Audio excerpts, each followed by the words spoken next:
So I'll start off by saying I work in security.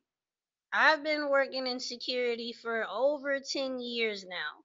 Lots of different companies, lots of different places, all up and down the DMV. I've worked in airports, I've worked in office buildings, and in those 10 years, I racked up quite a bit of stories, y'all. I'm not gonna lie, I've got so many stories, and I figured, why not animate them? I've been dealing with art block for a while now and I have no idea what to draw. I will sit and stare at my tablet for hours, but I have so many stories from working security. My favorite shift is overnight. That's the shift I've spent majority of my security career working is the overnight shift. Cause I'm a night owl. I'm always up in the wee hours in the morning anyway when everybody's asleep. Been that way since I was a kid and has followed me into my adult life. And I'm gonna start with one of my favorite stories. Alright, so let's jump right in. I was working security about 5 years now, so this is about the middle point of my career. So I'm at home enjoying one of my days off and the phone rings. It's my supervisor, and he's asking if I can help him out on a special assignment that he's having trouble finding coverage for. Now, I don't really do a whole lot of overtime, but this particular supervisor, he was one of the ones that looked out, so I didn't mind helping him out. So I wash up, change, I hop in the car, punch the address into the GPS, and I'm on my way.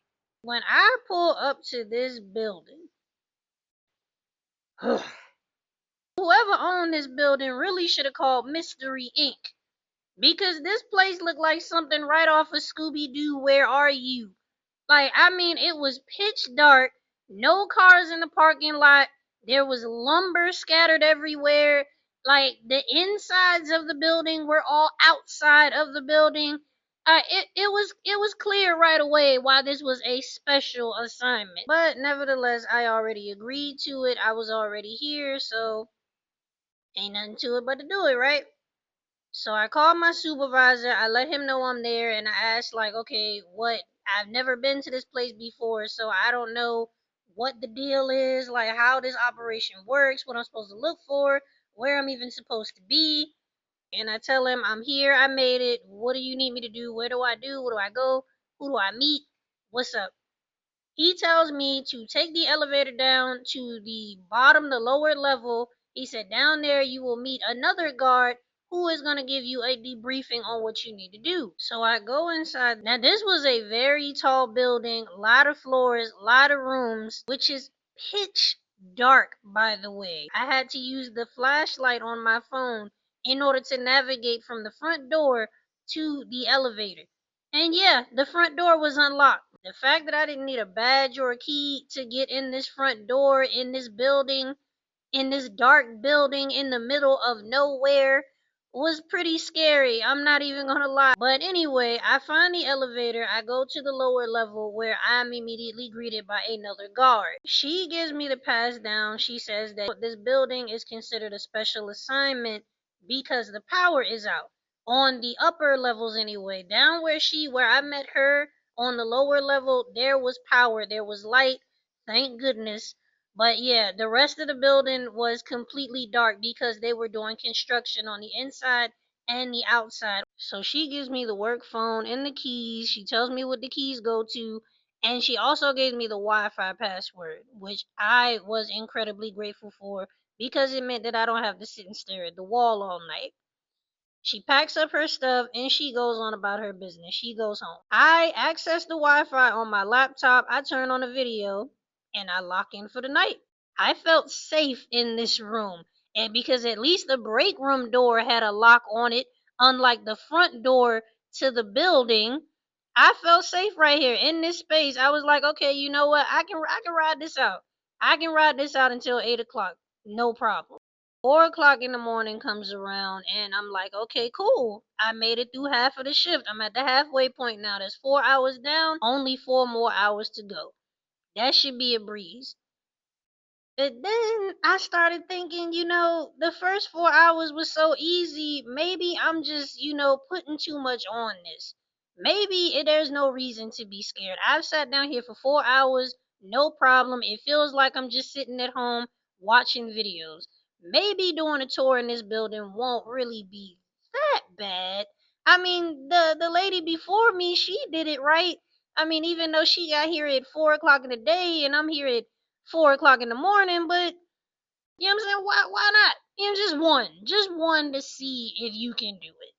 So I choke up my courage. I grab the keys, I grab the work phone, and I decide, you know what? I'm gonna do it. I'm gonna do just one. I'm gonna do a patrol. I leave out of the break room, walk to the elevator, and push to the upper level.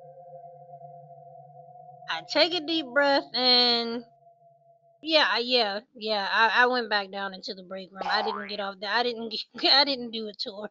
I went back down to the break room because I thought, like, the second I thought I was gonna take a step off the elevator, then I thought, who exactly am I trying to impress? Like, what are you trying to prove, and who are you trying to prove it to? You were already told you don't have to do this tour. This just feels stupid. This feels stupid. This is how people die. This is dumb. This is how horror movies, like as many horror movies as you have seen, this is not seem smart. So once again, I go back to my videos and lock in for the next 4 hours. 7 o'clock rolls around. So I clean up the break room. I clean up the mess that I made with my food. I pack up my laptop. I wipe stuff down. And by the time I finish that, it's about 7:30. Boom. I'm feeling good. I feel like I did this. I didn't do tours, but I'm feeling good. You know, I got through 8 hours in this building in the middle of nowhere in this very creepy building, and I was being paid very well for it because it was a special assignment. So I sit down on the couch after cleaning up, pull out my phone, just, trying to kill time. But then, don't do this. Please don't do this. Like, not I made it this far. I made it to it 7:30, and now, like, no, that could not now. Like, come on now. Like, I made it to 7:30. I just gave myself the pat on the back, and now, like, what is that? Who is that? Like, oh man. I'm terrified. I'm frozen there, right in place. Like, what? I have no idea what this noise is, where it's coming from. It was very loud. It sounded very close. I still like. It was bad. It was scary. Like, and it kept getting closer and closer to the break room door, which I was standing just a few feet away from, just in horror, wondering what or who is about to come through this door. I'm standing in front of this door, just listening to these banging sounds.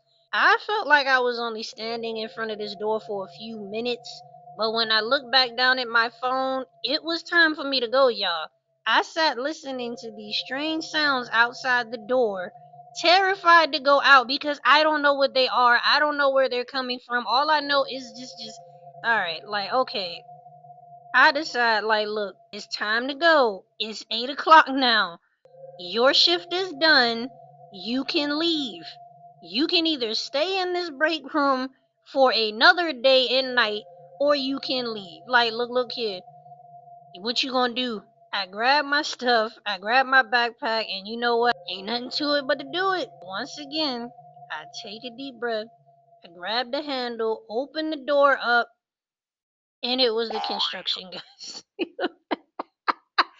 It was the construction workers. They were moving materials from one side of the lower level to the other. I completely forgot. Before the lady guard that I relieved left, she told me that the construction guys would be in the morning, which is why the door was left unlocked.